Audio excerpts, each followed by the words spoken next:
kuonde dak, kuonde ohala kod udi duto mogerie kuonde ma owinjo bed ni ola kadhoe chan mukiko chakre jumani e alwora ma kaunti ma Nairobi duto ma oyangi gi gavana ma Nairobi Johnson Sakaja mane twak bang' romo kod aput mane olosi bang' winjruok e kind sirikal mamalo kotend kaunti ma Nairobi ma ogolo chik mondo mi kura Kera kachiel kod Kenha e kinde roge mamoko mondo rom kendo gol report madundo seche 48 report madhi menyo chal mar Nairobi bang' oula mapek.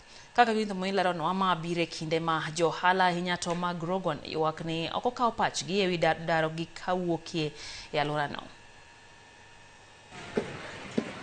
Bang' ripode mag ji 33 wito ngimagi kendo ji mathoth yudo hinyruok, wito mwandu kendo dar e utegi, sirikand kaunti ma Nairobi owuok oko mar chako manyo yo mar reso boma ma Nairobi kendo geng'o midhiero mar oula manyalo bedo e kinde mabiro.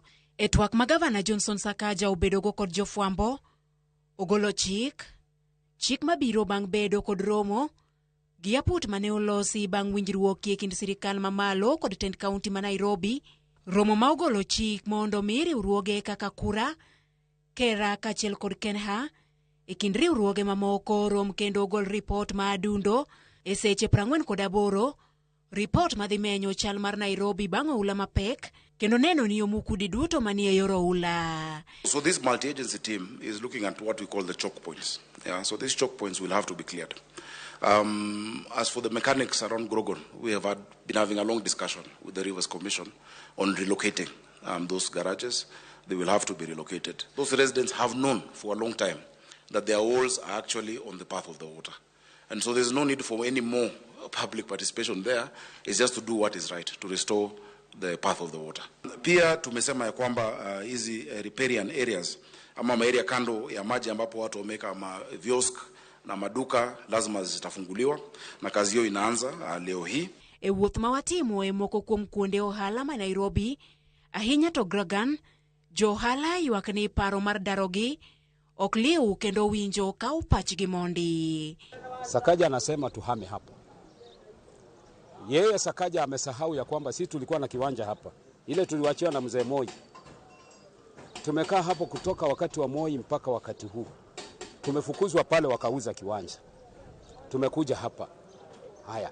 Tumekaa hapa, tumejishikilia hapa, tena wanasema tuhame hapa na watuonyeshe mahali tunaenda. Tunaenda wapi? Wakishaingia kitu wanafanyanga ya maana ni kuja kutugongea biashara. Wanakuja kutubomolea, lakini wenyewe kuja kutusaidia kwa katika kama huu hakuna. Hii mtu angetengeneza angeweka mchai, hata angepea mchai na atengeneza vinyali tengeneza huko chini. By the way, nashukuru sana President Uhuru, alikuwa na akili kidogo juu alitutengenezea barabara, akatengenezea daraja pale. Licha ya kwamba hii ndio hakuguza. Kagi koth ma osebedo ka chwe, gikoni giseyudo lal maduong' kendo mwandugi okethre ma okusre. Kae kurango building ni nitie go down ye kanyo mikete geche mek dhano. Kwa tiyo to geche dhano wakano kanyo. Sema wasetiyo bwakano gari ma ng'ato kanyo kendo pio dhie asara en kuom mechanic. Nwachi wadhi lose kuro gu peswa. Ng'acha ong'e ni gachi oket kama safe. Sani kaka gini tero waga asara. In a lot of money and billions and millions of money because engines money ye kagi give us a lot of money. To oken go down nikende. Kichako kanya ka piny. Koro piny to ging'eny koni tinyalo na chiel nikende. Koro go down ging'eny kech pini biro ga botur nyaka gate bodonji e kuro. Ketho engines mang'eny ma in a lot of millions ma wadhi asara kae higa chiel.